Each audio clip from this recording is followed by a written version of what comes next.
ഈ ദുരന്തത്തിൽ നിന്ന് രക്ഷപ്പെട്ടവർക്ക് അവർക്ക് പ്രധാനപ്പെട്ട വെല്ലുവിളി അവരുടെ രേഖകളെല്ലാം നഷ്ടപ്പെട്ടു പോയി എന്നുള്ളതാണ്. അവിടെ ഇവിടുത്തെ ജില്ലാ ലീഗൽ സർവീസ് അതോറിറ്റി സഹായവുമായി എത്തിയിരിക്കുകയാണ്. തീർച്ചയായിട്ടും രേഖകൾ നഷ്ടപ്പെട്ടവരുടെ ആദ്യം ഞാനിവിടെ കാണുന്നുണ്ട്. അതേപോലെ റേഷൻ കാർഡ്, ആധാരം, പല രേഖകൾ നഷ്ടപ്പെട്ടവരുടെ ആദ്യം ഇവിടെ കാണുന്നുണ്ട്. നമുക്ക് ഇപ്പോൾ അതെല്ലാം പരിഹരിക്കാനായിട്ട് ആദ്യം തന്നെ നമ്മൾ ഇതെല്ലാം കഴിഞ്ഞ് ജില്ലാ ലീഗൽ സർവീസസ് അതോറിറ്റിയുടെ പ്രധാനപ്പെട്ട ഒരു നയം എന്ന് പറയുന്നത് തന്നെ ലീഗൽ എയ്ഡ് കൊടുക്കുക എന്നുള്ളതാണ്. ആ ലീഗൽ എയ്ഡ് കൊടുക്കുന്നത് സെക്കൻഡറി ആണെന്നാണ് ഇപ്പോൾ എൻ്റെ ഒരു പേഴ്സണൽ അഭിപ്രായം. അപ്പോൾ നമ്മൾ ഇപ്പോൾ ആദ്യത്തെ ഈ റെസ്ക്യൂ ഓപ്പറേഷൻസിൻ്റെ കാര്യം ജില്ലാ അഡ്മിനിസ്ട്രേഷൻ റെസ്ക്യൂ ഓപ്പറേഷൻസും പിന്നെ ഇവരുടെ ഹെൽത്ത് കണ്ടീഷനൊക്കെ ഒന്ന് സ്റ്റേബിൾ ആയി കഴിഞ്ഞാൽ ഈ രേഖകൾ നഷ്ടപ്പെട്ടവർക്ക് ഒരു അദാലത്ത് പോലെ നമ്മൾ നടത്തി അതിൻ്റെ സർക്കാർ നയങ്ങൾ എന്താണെന്ന് നോക്കി സർക്കാർ നയങ്ങളോട് അനുബന്ധമായിട്ട് അവർക്ക് വേണ്ട നിയമസഹായം കൊടുക്കാം, അവർക്ക് വേണ്ട സേവനങ്ങളൊക്കെ കൊടുക്കാൻ തന്നെ ബാർ അസോസിയേഷനും കൂടെയുണ്ട്.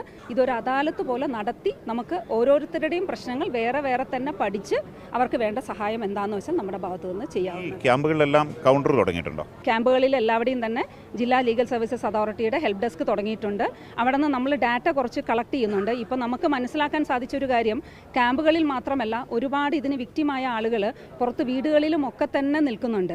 അപ്പോൾ വീടുകളിലും നമ്മളൊരു സർവേ പോലെ ഇപ്പോൾ നടത്തുന്നുണ്ട്. ക്യാമ്പിലുള്ളവരോട് സംസാരിച്ചപ്പോൾ മനസ്സിലായത് ഈ ദുരന്തമുഖത്ത് അവർ പരസ്പര സഹായികളായിട്ട് വർത്തിച്ചിട്ടും അവർക്ക് രക്ഷിക്കാൻ പറ്റാതെ പോയ അവരുടെ വേണ്ടപ്പെട്ട ആളുകളെ ഓർത്ത് ഒരുപാട് പേർക്ക് ഉറക്കമില്ലാതെയുണ്ട്. അപ്പോൾ ഇവർക്ക് കൗൺസിലിംഗ് എത്തിക്കഴിഞ്ഞു. ഞാൻ മനസ്സിലാക്കിയത് ഇതിൻ്റെ ഡിസ്ട്രിക്ട് കോർഡിനേറ്റർ എല്ലാം വേണ്ട വിധം എല്ലാം ചെയ്യുന്നുണ്ട്. അവർക്ക് വേണ്ട കൗൺസിലേഴ്സിനെയൊക്കെ നമ്മൾ സപ്ലൈ ചെയ്യുന്നുണ്ട്, അതായത് ലിസ്റ്റ് കൊടുക്കുന്നുണ്ട്.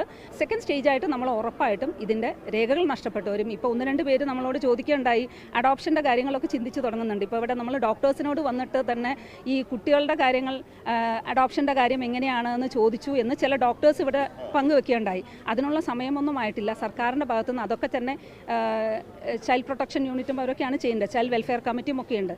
ഇതിന് വേണ്ട നിയമം എന്താ പറയുക, ഒരു നിയമമാർഗം എന്താണ് എന്നുള്ളത് പറഞ്ഞു കൊടുക്കാനും ഒക്കെ തന്നെ നമ്മൾ ഉടനെ തന്നെ അതിന് വേണ്ട ഒരു അദാലത്ത് പോലെയോ എന്തെങ്കിലും ഒന്നായിട്ട് പരിഹാരമാർഗം കണ്ടെത്തുന്നതായിരിക്കും. സന്തോഷം.